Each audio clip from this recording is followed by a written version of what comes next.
यानंतर बातमी आहे धनंजय मुंडे यांच्या संदर्भात। धनंजय मुंडे यांच्या राजीनाम्याची मागणी पुन्हा एकदा अंजली दमानिया यांनी केलेली आहे। मुंडेंचा तातडीने राजीनामा घ्या अशी मागणी दमानिया यांनी केली असून घरगुती हिंसाचार असेल तर राजीनामा घ्याच असं दमानिया म्हणतायत।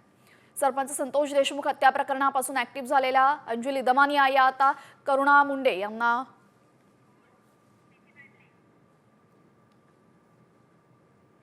याच संदर्भात सामाजिक कार्यकर्त्या अंजली दमानिया यांनी ट्विट करून माहिती दिली।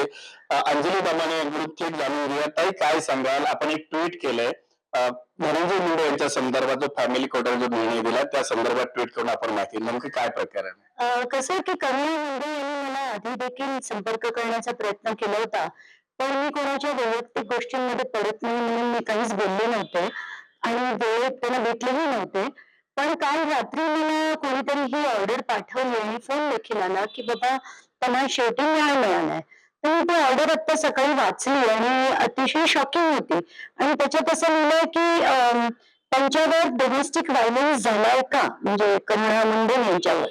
तर पार्टली येस, त्यांना मेंटेनन्स द्यायची गरज आहे का, तर पार्टली येस, आणि त्यांच्यावर पुन्हा कुठल्याही प्रकारचं डोमेस्टिक व्हायलन्स येऊ नये, करण्यात येऊ नये असे कोर्टाने डायरेक्शन्स दिलेत।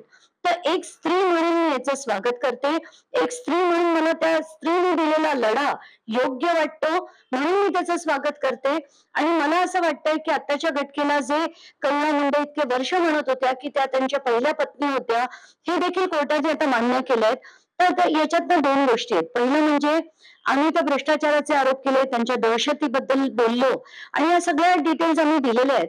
पण आताच्या घटनेला ह्या ज्या म्हणजे संतोष देशमुख या प्रकरणात किती मोठ्या प्रमाणावर दहशत झाली होती आणि धनंजय मुंडे यांच्या अतिशय जवळच्या माणसांनी, म्हणजे त्यांचा भाऊ म्हटलं तरी चालेल,